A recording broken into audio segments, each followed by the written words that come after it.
kuburan orang yang ia kenal waktu hidup di dunianya. Kita punya teman namanya Ki Jahid.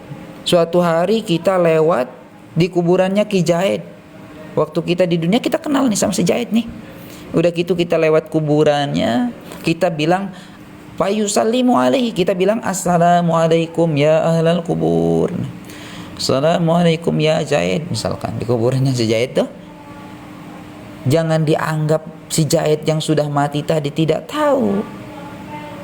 Kenapa? Karena katanya illa arafahu, terkecuali si Jahid tadi itu tahu. Jadi kalau kita nih punya teman, udah gitu dia wafat dikubur, kita lewat di kuburan kita bilang assalamualaikum, itu mereka tahu tuh.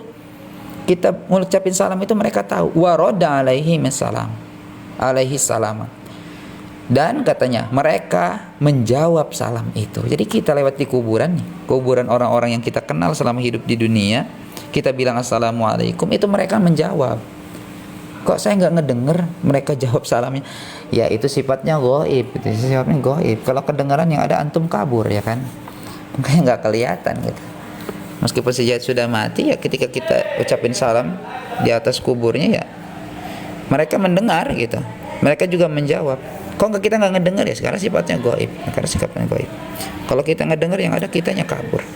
Kayak kisah apa tuh? Kais dan Layla ya. Jawab salam di kuburannya malah dijawab beneran waalaikumsalam. Nah, kalau di sini enggak ya. Jadi kalau kita lewat di kuburan saudara kita itu disunahkan ya, atau di kuburan orang mukmin lah, di kuburan-kuburan orang mukmin kita disunahkan, dianjurkan untuk uluk salam, ngucapin salam. Assalamualaikum ya ahlal kubur minal muslimin wal muslimat wal mu'minin wal mu'minat al ahya'i minhum wal amwat. La haula wala quwata illa billahil aliyil azim. Mereka menjawab kuburnya sambil disiksa. Enggak Ustaz, wallahu a'lam ya. Karena di sini enggak ada keterangannya nih dia lagi disiksa atau enggaknya. Intinya hanya menjawab aja gitu. Wallahu a'lam. Wa qala alaihi salatu wassalam, bersabda sinten Nabi alaihi salatu wassalam. Nah, mamin abdin ora ana iku tetep saking sawiji wong mamin muslimin ya maaf. Ora ana iku tetep saking sawiji wong muslim maro kang nglewati sapa muslim bikobrin kalawan sawiji kuburan min maqabiril muslimi saking sekae kuburan wong muslim ila qala lahu angin ngucap lahu kedue si muslim ahlul kuburi sapa ahli kubur ngucap ing lapat ya gofilu, wahai wong kang lalai, lau alimta lamun tahu uning sapa andika ma ing barang na'lamu kang uning sapa kita lazaba yakti hancur leburlah muka opo daginge andika ala jasadika ing atase jasad andika wadamuka lan geti andika ala badanika ing atase badan andika. Kita nih lewat di kuburan nah saya jelasin, saya artiin dulu ya. Tidak ada dari seorang muslim nih yang melewati kuburan orang muslim terkecuali ahli kubur tuh, orang-orang yang dalam kubur itu ngomong apa? Ya gofilu, wahai orang yang lalai, katanya. Kita nih orang yang suka sholatnya dilama-lamain ya. Maksudnya udah azan tapi bukannya langsung sholat ya, malah kita sengaja nggak mau langsung sholat, malah nantiin sholat gitu ya. Alah belum komat, udah komat nanti nanggung ngabisin satu batang rokok dulu, nah atau lain sebagainya. Nah jadi ahli kubur tadi bilang saat kita melewati kuburan itu, apa bilangnya? Ya ghafil, wahai orang lalai, lau alim jikalau kamu tahu apa? Mana alamu, apa yang kami ketahui, maksudnya siksa kubur gitu ya. Seandainya kalian tahu tuh seperti apa itu siksa kubur, ladabalah muka, tentu dagingmu akan hancur lebur ala jasadika, atas jasad kalian. Artinya daging kita bakal meleleh, akan terlepas dari jasad kita seandainya kita tahu seberapa berat siksa kubur. Saking takutnya, wadamuka ala badanika, dan darahmu atas badanmu. Darah kita akan ngocor kalau kita tahu seperti apa beratnya siksa kubur itu. Saking takutnya. Kok saya biasa aja waktu lewat kuburan, daging saya nggak rontok nggak, karena kita nggak tahu seberapa pedih sisa kubur itu, gitu. Kalau kita tahu begitu pedih sisa kubur, tentu kita akan selalu bertakwa kepada Allah Taala. akan selalu menjaga diri agar selalu fokus beribadah pada Allah Ta'ala, dan menjaga diri agar tidak melakukan kemaksiatan terhadap Allah Ta'ala. Kita maksiat, kita tidak takwa. Kenapa? Karena kita tidak tahu seberapa besar siksa kubur itu, seberapa pedih siksa kubur tersebut. Wa qala alaihi salatu wassalam, bersabda sinten Nabi alaihi salatu wassalam, innal abdal mu'mina, setuhune hamba kang mukmin, ida wudi'a, tutkalane den dokon fi qabri ing dalem liang kubur, wa uqida, lan den baring akan, ya, bukan didudukan tapi dibaringkan maksudnya, lan den dodokaken sapa abad. Nah, sesungguhnya katanya seorang hamba yang mukmin tatkala ia diletakkan di liang lahat gitu ya, atau tatkala ia dimasukkan ke lubang kuburan, wa uqida, dan dia dibaringkan di kuburan tersebut, katanya wa qala ahluhu, dan keluarganya berkata, wa aqaribuhu, dan kerabat-kerabatnya, wa ahibauhu. Jadi a-nya di sini a ini kayaknya ya. Jadi a-nya di sini, a-nya apa sih? Ya a nida, hamzah nida. Berarti wahai kerabatnya gitu ya. Wahai kekasihnya, wahai anaknya, wa asayyidauhu, wahai sayyidnya atau gustinya, wa asyarifauhu, wahai orang yang mulianya, wa amirauhu, wahai amiro, pemimpinnya gitu ya. Qala lahul malaku, malaikat berkata kepadanya, kepada si mukmin yang wafat tadi tuh, yang dicemplungin ke alam kubur tadi, apa yang dikatakan malaikat? Isma ma yaquluna, dengarkanlah olehmu wahai mayit, ma yaquluna, apa yang mereka ucapkan. Anta kunta sayyidan, kamu itu seorang sayyid. Wa anta syarifan, kamu itu seorang syarif. Wa anta amiron, kamu itu seorang amir, seorang pemimpin. Qalal mayyitu, berkatalah si mayit itu, ya laitahum,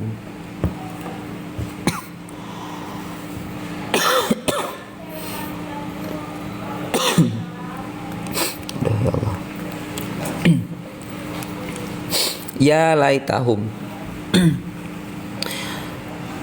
seandainya katanya,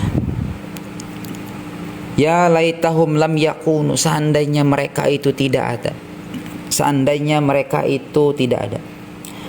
Fayad gotuhu, fayad gotuhu ya, fayad gotuhu doktotan. Andai saja mereka tidak ada, kemudian dihimpitlah si mukmin tadi dengan sekali himpitan, maka yahtalifu biha adlauhu, terpisahlah karena sebab himpitan tersebut, bak bimana sababiyah, adlauhu, tulang-tulang rusuknya. Seandainya nggak ada mereka tuh yang bilang wahai kekasihku, wahai pemimpinku, tentu si malaikat tadi bakal apa?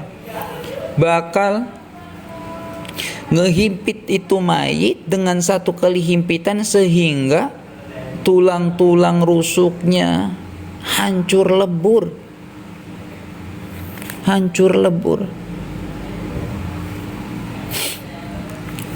Wa qala alaihi salatu wassalam, lan bersabda sinten Nabi alaihi salatu wassalam, ya Isa,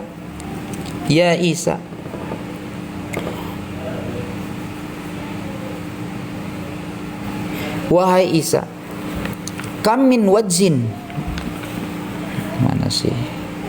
Kam min wajhin, banyak sekali wajah-wajah sobihin yang cerah gitu ya. Wajah-wajah yang cerah, bukan wajah-wajah yang subuh. Banyak sekali wajah-wajah yang cerah, wa badanin sohin, dan badan-badan yang kekar, yang sehat. Wa lisanin fasihin, dan lisan-lisan yang fasih. Godan nanti baina atbakin nironi, yang berada di antara tingkatan-tingkatan siksa neraka, yusihu, yang sedang menjerit. Banyak nanti di tingkatan-tingkatan siksa neraka itu bermacam-macam. Ada yang badannya kekar, ada yang wajahnya tampan, ada yang lisan suaranya bagus, tapi mereka berada dalam atbakin nironi, berada pada tingkatan-tingkatan sisa neraka. Yang sedang apa? Yusihu, sedang menjerit kesakitan. Kesakitan menerima siksaan dari Allah Ta'ala. Jadi sekalipun badan kita kekar, suara kita lantang, terus apa lagi? Lisan kita fasih gitu, wajah kita tampan, itu semua tidak bisa menjadi jaminan kita bisa terbebas dari siksa neraka, dari siksanya Allah. Wa qala alaihi salatu wassalam, bersabda sinten Nabi alaihi salat, al qabru awalu manzilin, utawi kuburan iku kawitane panggonan min manazilil akhirati, saking sekehe panggonan-panggonan akhir. Wa akhiru manjilin, lan akhire panggonan min manazilid dunya, saking panggonan-panggonan dunia. Kubur itu merupakan awal tempat dari tempat-tempat yang ada di akhirat nanti. Jadi tempat pertama sebelum kita menuju alam akhirat yaitu kuburan pertama atau alam barzah. Dan kuburan juga wa akhiru manjilin min manazilid dunya, merupakan tempat akhir dari tempat-tempat alam dunia. Nah, jadi kalau di dunia kuburan itu merupakan tempat akhir. Tapi kalau di akhirat gitu ya, akhirat kuburan itu merupakan tempat awal, langkah awal menuju akhirat, yaitu alam kubur. Wa qala alaihi salatu wassalam, al qabru manzilun la budda fihi minan nuzuli. Kubur adalah tempat yang mana setiap orang pasti masuk ke dalamnya, enggak boleh enggak, harus masuk ke dalamnya. Jadi enggak ada orang yang tidak masuk ke alam kubur. Semua orang pasti akan masuk ke alam kubur. Alam kubur itu apakah seperti yang kita lihat? Tanah yang digali itu alam kubur. Yang disebut alam kubur itu bukan itunya, bukan yang digalinya itu, bukan disebut alam kubur itu, bukan hanya tanah yang terlihat secara dohiriahnya itu, bukan gitu.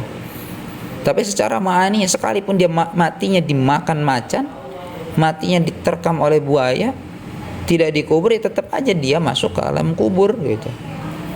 Karena al qabru manzilun la budda fihi minan nuzuli. Kuburan adalah tempat di mana setiap orang wajib masuk ke dalamnya, nggak boleh enggak. Yang disebut alam kubur itu bukan galian tanah yang kita lihat secara zahirnya, bukan itu, tapi secara ma'aninya gitu, secara gaibnya gitu, nggak bisa dilihat oleh mata, dan semua orang pasti masuk ke alam itu. Wa qala alaihi salatu wassalam, idza mata ahadukum, tatkala mati ahadukum sapa salah sawijine kalian, urido den pentoaken alaihi ing atase ahad, maqaduhu apa panggonane ia ahad, bil godati ing dalem, ba bi makna dzarfiyah, bil godati ing dalem waktu isuk, wal asi ing waktu sore, ing kana lamun ta'ana sapa ahad min ahlil jannati, saking ahli surga, fa min ahlil jannati, maka iku saking ahli surga. Wa in kana lamun ta'ana sapa ahad min ahli nari, iku saking ahli neraka, pa min ahli nari, maka saking ahli neraka. Katanya, tatkala salah seorang dari kalian itu wafat, mati, meninggal, dan dimasukkan ke alam kubur, di situ akan ditampakkan apa? Tempat yang akan ditemui nanti setelah hari kiamat. Kapan ditampakkannya? Bil godati wal asi, pada waktu sore, pada waktu pagi, dan juga waktu sore ditampakkan. Kata para malaikat, nih tempat kamu nih. In kana min ahlil jannati fa min ahlil jannati, jika dia merupakan ahli surga, maka surga yang akan ditampakkan gitu.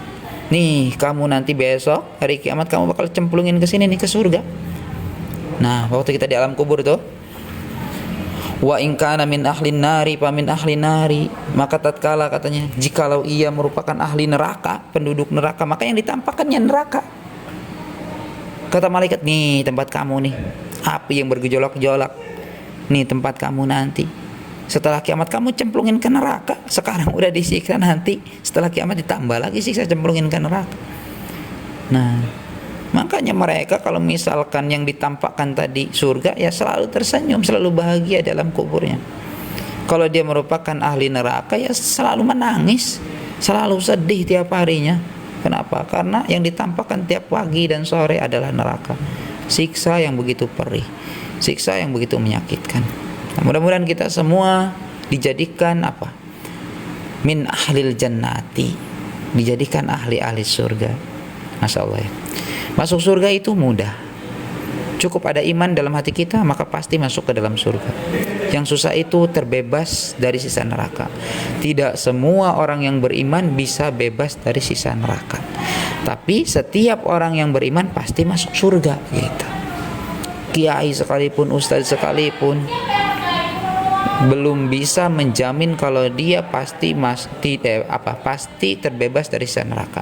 Kalau masuk surga ya pasti gitu. Tapi kalau untuk terbebas dari sisa neraka itu Allahu alam gitu. Karena sulit.